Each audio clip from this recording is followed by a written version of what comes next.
पंजाब के उस अजीम सपूत ने शहनशाह जलालुद्दीन अकबर को तिगनी का नाच नचा दिया। दरबारी तारीखदान उसे लुटेरा लिखते हैं, जबकि पंजाब में बसने वाले उसे अपना हीरो मानते हैं। तारीखदानों ने अपने आकाओं और शहनशाहों को खुश करने के लिए तारीख को इंतहाई मस्त कर दिया है। बहुत से हीरोज़ की किरदार कुशी करके मुजरम साबित करने की कोशिश की गई। इसी तरह पंजाब के एक सपूत अब्दुल्ला भट्टी आल मारूफ दुल्ला भट्टी के बारे में भी तारीख में बहुत सी गलतफहमियां पैदा की गईं। नाजरीन, मैं साजिद भट्टी और आप देख रहे हैं हमारी सीरीज़ वो कौन लोग थे। और आज हम पंजाब के हीरो, पंजाब के रॉबिन हुड अब्दुल्ला भट्टी आल मारूफ दुल्ला भट्टी के बारे में तारीखी हक़ाइक़ आपके सामने रखेंगे। अगर ये वीडियो आपको पसंद आ रही है तो इसको लाइक कीजिए, शेयर कीजिए और मज़ीद मालूमाती वीडियोस हासिल करने के लिए चैनल को सब्सक्राइब कर लीजिए और बेल आइकन को दबाइए। ये 16वीं सदी का वस्त है। बरे सगीर पर मुग़ल हुक्मरान सुल्तान जलालुद्दीन अकबर का राज है। सुल्तान अकबर हिंदुओं और मुसलमानों को इकट्ठा अपना हमनवा बनाने और हिंदू धर्म से ताल्लुक़ रखने वाली लड़कियों से बग़ैर मज़हब तब्दील किए शादी करने के लिए एक नए मज़हब की बुनियाद रखता है। वक्त के ज़र खरीद मुल्ला और पंडित मिलकर हिंदुइज़्म और इस्लाम का मलगूबा एक नया दीन तश्कील देते हैं, जिसे दीन अकबरी या दीन इलाही कहा जाता था। इस दीन के मुताबिक शादी के लिए मज़हब की तब्दीली लाजमी ना थी। हुक्मरान या शहनशाह लायके प्रस्तश था, इसलिए सुल्तान को सजदा करना लाजिम और जायज़ करार दे दिया गया। इस मज़हब को रियासती मज़हब करार देकर नाफज कर दिया गया। लाख कोशिश के बावजूद ना तो मुसलमानों ने उसे कबूल किया और ना ही हिंदुओं ने। उस ज़माने में रावी और पंजाब के दरमियान एक नामवर राजपूत राय सांदल भट्टी अपने ख़ानदान समेत पिंडी भट्टियां के करीब चूचक चक में क़याम पजीर था। इर्द गिर्द के 32 देहातों पर सांदल भट्टी का गलबा था। जब सुल्तान अकबर ने दीन इलाही का ऐलान किया तो पूरे हिंदुस्तान में इंतहाई बेचैनी और इश्तियाल फैल गया। राय सांदल भट्टी और उसके बेटे फरीद भट्टी ने भी इस मज़हब को मानने से इनकार कर दिया, जिस पर सुल्तान जलालुद्दीन अकबर जलाल में आ गया और उसने उनको सबक सिखाने का फैसला कर लिया।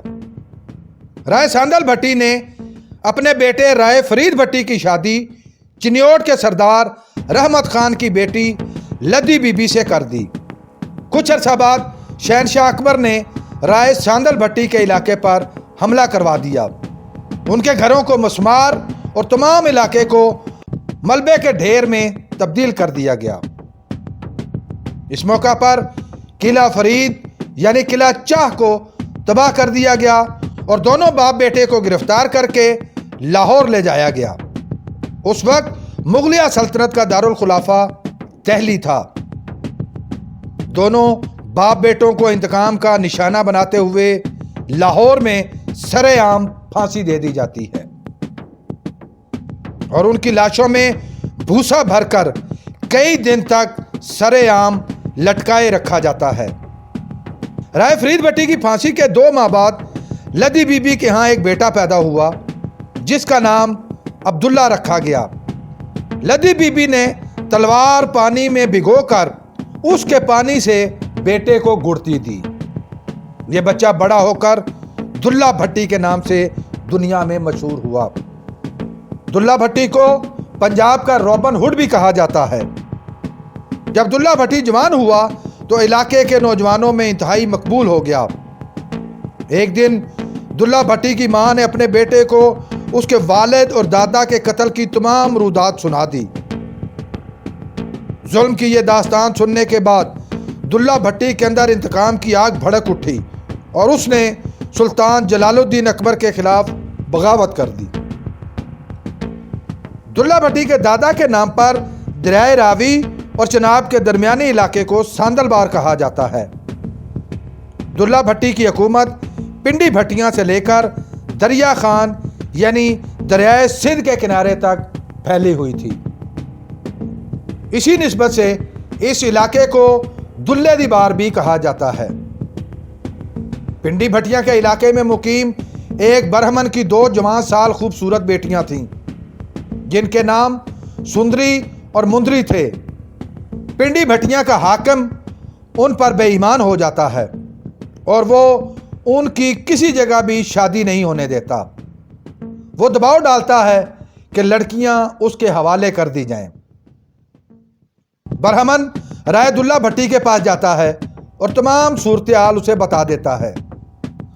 دلہ بھٹی نے ان دونوں لڑکیوں کو اپنی بیٹیوں کا درجہ دے دیا اور ان کی شادی کا بندوبست کروا کر ان کی رخصتی کروا دی۔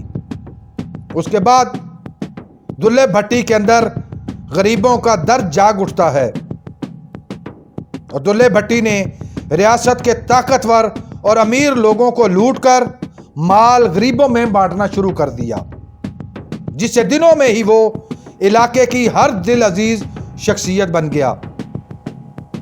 اب تقریباً 500 نوجوان دلہ بھٹی کے ساتھ شامل ہو چکے تھے۔ برہمن کی بیٹیوں کی شادی کی یادداشت کے طور پر پنجاب بالخصوص مشرقی پنجاب میں لوہڑی کا سالانہ تہوار منایا جاتا ہے، جس میں دلہ بھٹی کی جرت اور ان دونوں بیٹیوں کی شادی کروانے کے حوالے سے باقاعدہ گیت گائے جاتے ہیں۔ ایک دفعہ ایک سرکاری قافلہ قیمتی تحائف لے کر سلطان جلال الدین اکبر کے دربار میں جا رہا تھا۔ اس قافلے کی قیادت بکے میکرے کر رہا تھا۔ دلہ بھٹی اس قافلے کو روک لیتا ہے اور بکے میکرے سے پوچھتا ہے کہ کیا تم رائے ساندل بھٹی اور رائے فرید بھٹی کے بارے میں کچھ جانتے ہو؟ اس نے کہا ہاں، وہ حکومت کے باغی تھے اور میں نے خود اپنے ہاتھ سے ان کو قتل کیا تھا۔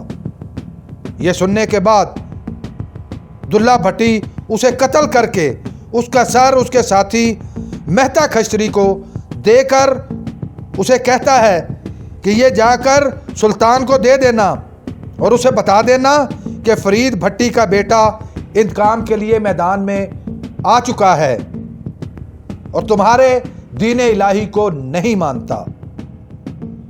دلہ بھٹی حکومت کو لگان دینے سے بھی انکار کر دیتا ہے اور باقاعدہ مزاحمت کا آغاز کر دیتا ہے۔ دوسری طرف مہتا کھچری جب دربار میں پہنچ کر تمام روداد شہنشاہ کو سناتا ہے تو اس پر جلال الدین اکبر جلال میں آ جاتا ہے اور اعلان کرتا ہے کہ جو کوئی دلہ بھٹی کا سر لائے گا اسے 36,000 منصب دیا جائے گا۔ دلہ بھٹی کی سرگرمیوں سے تنگ آ کر سلطان جلال الدین اپنا دارالحکومت دہلی سے لاہور لے آتا ہے۔ شہنشاہ جلال الدین اکبر 15,000 کی فوج دے کر مرزا علاؤ الدین اور مرزا ضیاء الدین کو دلہ بھٹی کی سرکوبی کے لیے بھیجتا ہے۔ بعض روایات میں اس فوج کے سپہ سالار کا نام مرزا نظام الدین بھی آتا ہے۔ مرزا نظام الدین پنڈی بھٹیاں پر حملہ کر دیتا ہے۔ اس وقت دلہ بھٹی علاقے سے باہر گیا ہوا تھا۔ مرزا گاؤں کو ایک بار پھر تباہ و برباد کر دیتا ہے اور بھٹی خاندان کی خواتین کو گرفتار کر کے لے جاتا ہے۔ ان خواتین میں دلہ بھٹی کی ماں لدی بی بی اور بیوی نورہ بھی شامل تھی۔ دلہ بھٹی کا ایک دوست لال خان دلہ بھٹی کو جا کر اطلاع کرتا ہے اور دلہ بھٹی نظام الدین کو راستے میں ہی جا لیتا ہے۔ نظام الدین صورتحال کو دیکھتے ہوئے ایک چال چلتا ہے اور دلہ بھٹی کی ماں کو جنگ بندی کے لیے تیار کرتا ہے۔ ماں کے حکم پر دلہ بھٹی جنگ روک دیتا ہے۔ مرزا نظام الدین دلہ بھٹی کو مذاکرات کی دعوت دیتا ہے مگر دلہ بھٹی انکار کر دیتا ہے۔ بعد میں حضرت شاہ حسین المعروف مادو لال حسین رحمۃ اللہ علیہ کے ذریعے دلہ بھٹی کو مذاکرات کے لیے تیار کیا جاتا ہے۔ दुल्ला भट्टी मुज़ाकरात के लिए शहनशाह अकबर के दरबार में पहुंच जाता है। शहनशाह अकबर कहता है कि मुज़ाकरात बराबरी वालों के साथ होते हैं। तुम तो ठहरे एक आम किसान, मगर फिर भी शहज़ादा सलीम और निज़ामुद्दीन के कहने पर मैं तुम्हारे साथ मुज़ाकरात करने को तैयार हूँ। तुम मेरी अताअत कबूल करो, दीन इलाही को तस्लीम करो, मुझे सजदा करो और हुकूमत को बाकायदगी से लगान देने का वादा करो तो मैं तुम्हें माफ़ कर दूंगा। फिर क्या था, दुल्ला भट्टी की रगों में राजपूताना खून जोश मारता है और वो ये शराइत मानने से इनकार कर देता है। उसे गिरफ्तार करके एक काल कोठरी में डाल दिया जाता है। फिर वक्त का काजी उसके खिलाफ फैसला लिखता है और लिखता है कि हुकूमत के खिलाफ बगावत और कई जर्नैलों को कत्ल करने की बुनियाद पर अब्दुल्ला भट्टी पुत्र राय फरीद भट्टी कोम भट्टी को सजाए मौत सुनाई जाती है।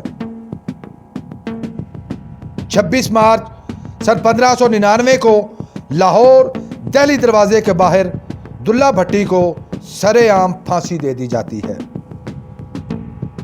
उसकी नमाज जनाजा हजरत शाह हुसैन अल मारूफ माधु लाल हुसैन रहमतुल्लाह अलैह ने पढ़ाई।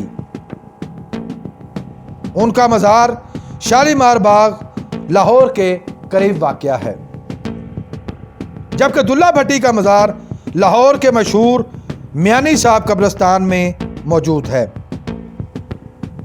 दुल्ला भट्टी मुगलिया हुकूमत का बागी ज़रूर था, मगर उसके लुटेरे होने के हवाले से मन घड़त कहानियां भी शामिल कर दी गई हैं। तारीख में एक वाक़या भी ऐसा नहीं जिसमें दुल्ला भट्टी ने किसी गरीब को तंग किया हो या उसे लूटा हो। अलबत्ता अमीरों और ताकतवर गासिबों को लूटकर उनकी दौलत गरीबों में बांटने के कई वाक़यात मिलते हैं। हिंदुस्तान और पाकिस्तानी दोनों पंजाब के अंदर दुल्ले भट्टी को हीरो माना जाता है। नाजरीन, अगर आप इस वीडियो के बारे में अपनी राय देना चाहें तो कमेंट बॉक्स का इस्तेमाल करें।